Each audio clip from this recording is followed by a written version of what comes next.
Hello students, कैसे हैं आप सब। आई होप सब बढ़िया होगा। तो बेटा बोर्ड 2023 फिजिक्स के इंपॉर्टेंट टॉपिक्स कौन कौन से हमें करने हैं अब लास्ट मोमेंट पे उसकी वीडियो लेके आ गए हैं। चैप्टर वाइज इस वीडियो में मैं आपको बताऊंगा कौन कौन से टॉपिक किस किस चैप्टर से आपको करने हैं। स्पेशली ये वीडियो बेटा बैक बेंचर्स के लिए होने वाली है। जिन्होंने कुछ नहीं किया है वो ये सब कर लें तो भी बहुत अच्छे मार्क्स गेन कर सकते हैं, और जिन्होंने कर लिया है वो भी इन टॉपिक्स की प्रैक्टिस करके बहुत अच्छे मार्क्स गेन कर सकते हैं। इस वीडियो में मैं सभी चैप्टर्स के फिजिक्स के जितने भी चैप्टर्स हैं सभी चैप्टर्स के चैप्टर वाइज इंपॉर्टेंट टॉपिक्स आपके साथ डिस्कस करने वाला हूं कि हमें कौन कौन से टॉपिक्स पढ़ने हैं और कौन से टॉपिक्स नहीं पढ़ने हैं। चलो बेटा स्टार्ट करते हैं चैप्टर नंबर 1 से। चैप्टर नंबर 1 हमारा इलेक्ट्रिक चार्ज एंड फील्ड। तो इलेक्ट्रिक चार्ज एंड फील्ड से कूलम्ब्स लॉ का डेरिवेशन हमें देख लेना है। इस पे हमारा एमसीक्यू बन सकता है, ठीक है। इसकी लिमिटेशंस हमें पढ़ लेनी है। एक तो लिमिटेशन जरूर पढ़ लेना कूलम्ब्स लॉ की, इस पे एमसीक्यू बन सकता है। इसके अलावा बेटा कंजर्वेशन ऑफ चार्ज पे भी हमारा एमसीक्यू बन सकता है। इसकी प्रॉपर्टीज पे भी एमसीक्यू बन सकता है। चार्ज की प्रॉपर्टीज देख लेना, चार्जिंग वाली है ना, चार्जिंग थी, क्वांटाइजेशन था, वो सब देख लेना। कंजर्वेशन ऑफ चार्ज पे भी एमसीक्यू बन सकता है। इसके अलावा फील्ड लाइन की प्रॉपर्टीज जरूर पढ़ लेना, इलेक्ट्रिक फील्ड लाइंस की प्रॉपर्टीज पढ़ लेना, और electric field due two point charge का डेरिवेशन जरूर देख लेना बेटा। Electric field due two point charge, एक सिंगल पॉइंट चार्ज के लिए इलेक्ट्रिक फील्ड किसी भी पॉइंट पर क्या होती है उसका डेरिवेशन देख लेना। इसके अलावा इलेक्ट्रिक फील्ड एक्सियल पॉइंट पर, इलेक्ट्रिक फील्ड इक्वेटोरियल पॉइंट पर, इनका भी डेरिवेशन देख लेना, और इन पे न्यूमेरिकल्स भी आप देख सकते हो। अगर करना चाहो एक्स्ट्रा न्यूमेरिकल्स भी इन पे बन सकते हैं। इसके अलावा बेटा चैप्टर नंबर 1 की सबसे इंपॉर्टेंट चीज, चैप्टर नंबर 1 में सबसे इंपॉर्टेंट पार्ट है गॉस थ्योरम की डेरिवेशन देख लेना, स्टेटमेंट जरूर याद कर लेना, और एप्लीकेशन तो 100% एग्जाम में पूछी जाएगी। तो चैप्टर नंबर 1 से बेटा गॉस थ्योरम की एप्लीकेशन, थर्ड एप्लीकेशन जो है हमारी 2-3 साल से सिलेबस में नहीं थी, इस साल ऐड हो गई है, तो थर्ड एप्लीकेशन जरूर देख लेना। इसके अलावा फर्स्ट एप्लीकेशन बहुत इंपॉर्टेंट है ना, और सेकंड हमारी प्लेन चार्ज शीट है। तीनों ही एप्लीकेशन इंपॉर्टेंट है, कोई सी भी एक एग्जाम में आ सकती है, लेकिन पूरी उम्मीद है गॉस थ्योरम की एक एप्लीकेशन 100% एग्जाम में आएगी। तो चैप्टर 1 से बेटा ये सारे टॉपिक्स आप कवर कर सकते हो जो मैंने आपको बताए। कहां से एमसीक्यू बनने के चांसेस हैं, किस किस के डेरिवेशन, और कहां से न्यूमेरिकल बनने के चांसेस हैं। कूलम्ब्स लॉ से भी न्यूमेरिकल कभी कभी बन सकता है, बन जाता है, इसके भी न्यूमेरिकल देख लेना, बहुत आसान है। बाकी गॉस थ्योरम पे फोकस ज्यादा रखना, गॉस थ्योरम का डेरिवेशन, स्टेटमेंट और उसकी तीनों एप्लीकेशंस जरूर देख लेना बेटा। और इसके अलावा भी अगर आपके पास समय बचता है तो टॉर्क आप देख सकते हो, या अगर समय कम है तो टॉर्क वाले टॉपिक को आप छोड़ भी सकते हो, इसके बहुत कम चांसेस हैं, और टाइम है तो टॉर्क भी पढ़ सकते हो। गॉस थ्योरम इसमें हमारा सबसे इंपॉर्टेंट रहने वाला है, और उसकी एप्लीकेशन, ठीक है बेटा। इसके बाद मैं आपको बताता हूं चैप्टर नंबर 2। चैप्टर 2 से पोटेंशियल की बेसिक थ्योरी पढ़ लेना। पोटेंशियल की बेसिक थ्योरी पढ़ लोगे तो वहां से आपका एमसीक्यू निकल के आएगा। एमसीक्यू आ सकता है एग्जाम में सिंपल पोटेंशियल की थ्योरी पे। Potential due two point charge का डेरिवेशन देख लेना, potential due two point charge का डेरिवेशन आ सकता है। इक्विपोटेंशियल सरफेस भी हमारा एमसीक्यू में बन सकता है, एमसीक्यू बन सकता है इक्विपोटेंशियल सरफेस पर। तो इक्विपोटेंशियल सरफेस देख लेना कैसे कैसे बनाते हैं, पॉजिटिव नेगेटिव चार्ज डाइपोल कैसा बनाता है, और उसकी प्रॉपर्टीज भी पढ़ लेना। यहां से एमसीक्यू बनेगा बेटा इक्विपोटेंशियल सरफेस से। इसके अलावा डाइलेक्ट्रिक क्या होता है, पोलराइजेशन क्या होता है, ये आपको पढ़ना है थियोरेटिकली, यहां से थ्योरी बनेगी, थियोरेटिकली पढ़ लेना। पोलराइजेशन क्या होता है समझ लेना, डाइलेक्ट्रिक क्या होता है। इसके अलावा बेटा चैप्टर नंबर 2 से कैपेसिटर इन सीरीज पैरेलल पे न्यूमेरिकल बन सकता है, न्यूमेरिकल कर लेना। कैपेसिटर इन सीरीज पैरेलल के पैरेलल प्लेट कैपेसिटर का डेरिवेशन देख लेना, प्लस न्यूमेरिकल, दोनों चीजें बन सकती हैं इससे, डेरिवेशन भी और न्यूमेरिकल भी। और dielectric slab, parallel plate capacitor के बीच में डाइलेक्ट्रिक स्लैब इंसर्ट करके, इस पे न्यूमेरिकल बहुत इंपॉर्टेंट है। चैप्टर 2 से एक इंपॉर्टेंट चीज रहने वाली है। इसके अलावा बेटा एनर्जी स्टोर्ड इन कैपेसिटर का डेरिवेशन आपको नहीं पढ़ना है, ये डेरिवेशन सीबीएसई ने इस साल नहीं दिया है, सीबीएसई ने सिलेबस में भी लिखा हुआ है, इसका सिर्फ आप फॉर्मूला याद करें और इस पे न्यूमेरिकल की तैयारी करें। एनर्जी स्टोर्ड इन कैपेसिटर का डेरिवेशन एग्जाम में नहीं आने वाला। ये थे बेटा चैप्टर 2 के इंपॉर्टेंट टॉपिक्स। चलो चैप्टर 3 की तरफ देखो बेटा। चैप्टर नंबर 3 है हमारा करंट इलेक्ट्रिसिटी। तो चैप्टर नंबर 3 से करंट डेंसिटी पढ़ लेना, यहां से एमसीक्यू बनने के चांसेस हैं। ठीक है बेटा। ड्रिफ्ट वेलोसिटी बहुत ही इंपॉर्टेंट टॉपिक जाने वाला है चैप्टर 3 से। चैप्टर 3 का सबसे इंपॉर्टेंट टॉपिक जाने वाला है ड्रिफ्ट वेलोसिटी। ड्रिफ्ट वेलोसिटी पे न्यूमेरिकल भी आ सकते हैं, ड्रिफ्ट वेलोसिटी पे एमसीक्यू भी बनेगा, और ड्रिफ्ट वेलोसिटी में डेरिवेशन और रिलेशन जो है इसके करंट डेंसिटी वगैरह के साथ वो सब देख लेना। ये बहुत इंपॉर्टेंट टॉपिक बनने वाला है ड्रिफ्ट वेलोसिटी। टेम्परेचर डिपेंडेंस देख लेना रेजिस्टेंस पे, ये थियोरेटिकली देख लेना, इस पे भी एमसीक्यू बन सकता है और न्यूमेरिकल भी बन सकता है। कॉम्बिनेशन ऑफ सेल, ये टॉपिक बेटा इंपॉर्टेंट जाने वाला है इस बार। इसके डेरिवेशन भी देख लेना और न्यूमेरिकल भी। किरचॉफ लॉ काफी टाइम से एग्जाम में नहीं आ रहा है, तो इसका न्यूमेरिकल भी इस बार एग्जाम में आ सकता है। और दोनों लॉ किरचॉफ के थियोरेटिकली भी पढ़ के जाना बेटा। व्हीट स्टोन ब्रिज बहुत इंपॉर्टेंट टॉपिक होने वाला है इस बार, क्योंकि बेटा मीटर ब्रिज और पोटेंशियोमीटर थ्योरी से कट कर चुका है, सीबीएसई डिलीट कर चुका है।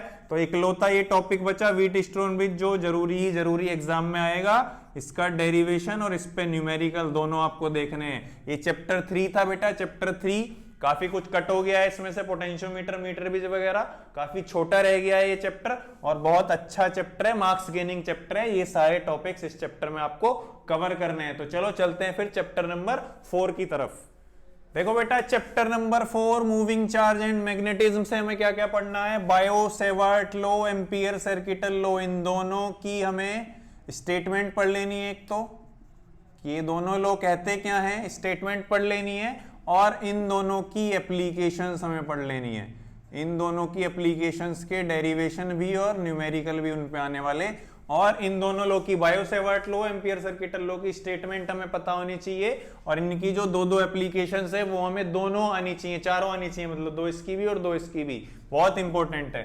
इसके अलावा बेटा सोलेनोइड पे न्यूमेरिकल आ सकता है जरूर, है ना। इन दोनों पे एमसीक्यूज भी बनेंगे। सोलेनोइड पे न्यूमेरिकल बन सकता है। Force on current carrying conductor placed in field, इस पे भी न्यूमेरिकल बन सकता है, और इसका डेरिवेशन भी आप देख लेना। इसके अलावा फोर्स बिटवीन 2 पैरेलल वायर्स, ये आजकल बहुत ट्रेंडिंग में चल रहा है, इंपॉर्टेंट टॉपिक, काफी सालों से एग्जाम में पूछा जा रहा है। 2 वायर्स हैं जिनमें करंट फ्लो कर रहा है अपोजिट डायरेक्शन और इन सेम डायरेक्शन, उन दोनों के बीच फोर्स कितनी होगी, इसका न्यूमेरिकल और डेरिवेशन आप जरूर देख के जाना। ये बहुत इंपॉर्टेंट टॉपिक चल रहा है ना, ट्रेंडिंग में चल रहा है। इसके अलावा बेटा गैल्वेनोमीटर और गैल्वेनोमीटर की convergence into voltmeter and ammeter, ये जरूर पढ़ के जाना। गैल्वेनोमीटर क्योंकि एप्लीकेशन बेस्ड क्वेश्चन है इस चैप्टर का, तो ये भी काफी इंपॉर्टेंट है एग्जाम में आने के लिए। चैप्टर 4 में आपको ये सब करना है। ठीक है बेटा। चलो चैप्टर 5 में बताता हूं फिर। देखो बेटा चैप्टर नंबर 5 है हमारा मैग्नेटिज्म एंड मैटर। इससे हमें क्या क्या पढ़ना है। Bar magnet as a solenoid पढ़ लेना थियोरेटिकली भी, और इस पे न्यूमेरिकल भी आप तैयार रखना चैप्टर नंबर 5 से। इसके अलावा diamagnetic substance, paramagnetic substance, ferromagnetic substance की सारी प्रॉपर्टीज पढ़नी है। जितनी भी प्रॉपर्टीज बुक में दी गई हैं डाय पैरा फेरो की, पिछले कुछ सालों से टॉपिक डिलीटेड था, इस साल ऐड हुआ है। 100% एग्जाम में आएगा, लिख के दे रहा हूं बेटा। 100% इसकी प्रॉपर्टीज से बहुत क्वेश्चन एग्जाम में बनेंगे। तो डाई पैरा फेरो की सारी प्रॉपर्टीज आपको पढ़ के जानी है एग्जाम में। इसके अलावा मैग्नेटिक प्रॉपर्टीज पर टेम्परेचर का क्या इफेक्ट होता है, इसको भी पढ़ के जाना, ये बहुत इंपॉर्टेंट टॉपिक है। तो 5th चैप्टर से आपको ज्यादा कुछ पढ़ने की जरूरत नहीं है। सबसे इंपॉर्टेंट टॉपिक जो बन रहा है वो डाई पैरा फेरो की सारी प्रॉपर्टीज पढ़ के जाना, इन्हीं से क्वेश्चन बनना है, गारंटी है बिल्कुल। इसके अलावा टेम्परेचर का इफेक्ट देख के जाना, और bar magnet as a solenoid, ये 3 टॉपिक बनते हैं चैप्टर नंबर 5 से। और फिर से बता रहा हूं डाई पैरा फेरोमैग्नेटिक की प्रॉपर्टीज से काफी क्वेश्चन बनेंगे, इसको जरूर पढ़ के जाना बेटा। चलो चैप्टर 6 की तरफ चलते हैं। तो देखो बेटा chapter number 6 EMI electromagnetic induction से हमें क्या क्या पढ़ना है। फेराडे लॉ, लेंज लॉ, दोनों की स्टेटमेंट हमें याद होनी चाहिए। इनके डेरिवेशंस पता होने चाहिए और इन पे न्यूमेरिकल्स की भी हमें प्रैक्टिस करनी है। इसके अलावा सेल्फ इंडक्टेंस, म्यूचुअल इंडक्टेंस, इन दोनों टॉपिक के डेरिवेशन और न्यूमेरिकल, बस चैप्टर नंबर 6 से सिर्फ इतना ही पढ़ना है। इसमें सेल्फ और म्यूचुअल इंडक्टेंस इंपॉर्टेंट होने वाला है। फैराडे लॉ, लेंज लॉ बहुत आसान है, आसानी से आप कर लोगे। दोनों इंडक्टेंस पढ़ लेना बेटा, सेल्फ भी और म्यूचुअल इंडक्टेंस भी। इसके डेरिवेशन और न्यूमेरिकल हमें तैयार करने हैं। चैप्टर 6 से ज्यादा कुछ नहीं करना है, हो जाएगा ये। चैप्टर 7 की तरफ चलते हैं। देखो बेटा, चैप्टर नंबर 7 है हमारा एसी, अल्टरनेटिंग करंट। तो इसमें peak value, average value, RMS value के फॉर्मूले आपको पता होने चाहिए। इन पे बेटा पूरे चांसेस हैं एमसीक्यू बन के आएगा इस चैप्टर से, तो इनके फॉर्मूले जरूर याद कर लेना और कुछ छोटे छोटे 1 मार्क्स वाले न्यूमेरिकल्स भी देख लेना, एमसीक्यू बनेगा। इसके अलावा बेटा एलसीआर सर्किट को पूरा पढ़ के जाना। फेज डिफरेंस क्या होता है, रेजोनेंस सर्किट, इन पे न्यूमेरिकल आने के बहुत चांसेस हैं इस बार। इसके अलावा पावर इन एसी, इसका डेरिवेशन जरूर देख लेना और इस पे न्यूमेरिकल, ये इस बार बहुत इंपॉर्टेंट टॉपिक जाने वाला है क्योंकि इस साल ऐड हुआ है, पिछले साल नहीं था। इसके अलावा बेटा एसी जनरेटर और ट्रांसफॉर्मर, ये हमारे एप्लीकेशन बेस्ड क्वेश्चन है और इन दोनों में से एक 100% एग्जाम में आएगा। एसी जनरेटर और ट्रांसफॉर्मर में से एक टॉपिक 100% एग्जाम में आएगा, इसलिए ये भी बहुत इंपॉर्टेंट होने वाला है। इसके अलावा बेटा ट्रांसफॉर्मर के एनर्जी लॉसेस, ट्रांसफॉर्मर में जो एनर्जी लॉसेस 4 मैंने बताए थे एनर्जी लॉसेस होते हैं, वो चारों पढ़ के जाने। एनर्जी लॉसेस ट्रांसफॉर्मर के, इस पे भी क्वेश्चन बनेगा और इन दोनों में से एक तो 100% आना है। इसके अलावा ये सब देख लेना बेटा, इन पे एमसीक्यू, एलसीआर सर्किट पढ़ लेना, फेज डिफरेंस वगैरह देख लेना क्या होता है, रेजोनेंस, और इन पे न्यूमेरिकल्स और पावर इन एसी देख लेना, इंपॉर्टेंट रहने वाला है काफी। और एसी जनरेटर और ट्रांसफॉर्मर में से तो एक आएगा ही आएगा। ये था चैप्टर 7, आसान चैप्टर है, इससे कंसेप्चुअल नहीं बनते, डायरेक्ट क्वेश्चन बनते हैं, इसलिए चैप्टर इजीली हो जाएगा। अच्छे से करना इस चैप्टर को। तो चलो चैप्टर 8 में देखते हैं क्या क्या आएगा। तो देखो बेटा, चैप्टर नंबर 8 है हमारा ईएम वेव, यानी बोले तो इलेक्ट्रोमैग्नेटिक वेव्स। इससे आप लिख के ले लो मेरे से, application of EM wave 100% question आएगा कि ये वाली ईएम वेव का सोर्स क्या है, ये वाली ईएम वेव कहाँ यूज होती है। तो जितनी भी इलेक्ट्रोमैग्नेटिक वेव्स हैं हमारी, उन सबकी प्रॉपर्टीज पढ़ के जाना बेटा। यानी प्रॉपर्टीज पढ़ने का मतलब उनकी सोर्सेज पढ़ के जाना, उनकी एप्लीकेशंस पढ़ के जाना, कहाँ वो यूज होती हैं। इससे 100% एग्जाम में क्वेश्चन हर साल बन रहा है। इसके अलावा आप डिस्प्लेसमेंट करंट पढ़ के जाना बेटा, इसका डेरिवेशन भी और थ्योरी भी, ठीक है। डिस्प्लेसमेंट करंट पढ़ लेना और एप्लीकेशन ऑफ ईएम वेव से तो 100% क्वेश्चन आना है। चैप्टर 8 में आपको ज्यादा पढ़ने की जरूरत नहीं है, बस ये पढ़ लेना, ये 100% आना है। तो सारी की सारी वेव की एप्लीकेशन और सोर्सेज आपको याद होने चाहिए। इसके अलावा आप उनकी फ्रीक्वेंसी रेंज और वेवलेंथ रेंज भी याद कर सकते हो, यानी कुल मिला के पूरा स्पेक्ट्रम आपको आना चाहिए। इससे क्वेश्चन बनेगा ही बनेगा और सबसे ज्यादा चांसेस हैं कि वो कहाँ यूज होती है, ये हर बार पूछा जा रहा है बेटा एग्जाम में। तो जरूर ध्यान देना इस पे। एप्लीकेशन ऑफ ईएम वेव, जितनी भी वेव्स हैं 7 जो आपके दी हुई हैं, वो सब का आपको पता होना चाहिए कहाँ यूज होते हैं, उनके सोर्स क्या होता है। ये था चैप्टर 8 से। तो चलो चैप्टर 9। तो देखो बेटा, चैप्टर नंबर 9 रे ऑप्टिक्स हमारा काफी बड़ा चैप्टर है और काफी ज्यादा मार्क्स का एग्जाम में आता है। इसमें से आपको क्या पढ़ना है, मिरर फॉर्मूला का डेरिवेशन एक बार देख लेना। मिरर फॉर्मूला का डेरिवेशन एग्जाम में आ सकता है।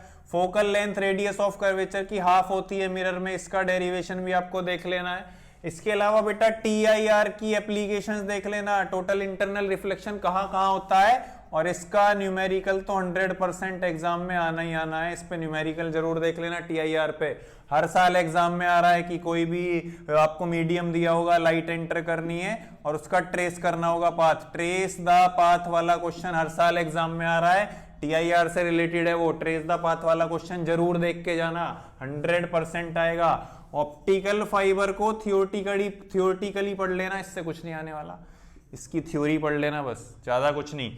लेंस मेकर फॉर्मूला का डेरिवेशन बहुत इंपॉर्टेंट है, प्लस इसके न्यूमेरिकल्स बहुत इजी हैं, वो भी आप उसके डेरिवेशन के साथ इजीली कर सकते हो। लेकिन लेंस मेकर फॉर्मूला जरूर देख लेना, डेरिवेशन, न्यूमेरिकल उसके बहुत आसान है। इसके अलावा रिफ्रैक्शन पे बेटा न्यूमेरिकल बनेगा, रिफ्रैक्शन के न्यूमेरिकल्स देख लेना अलग अलग तरीके के।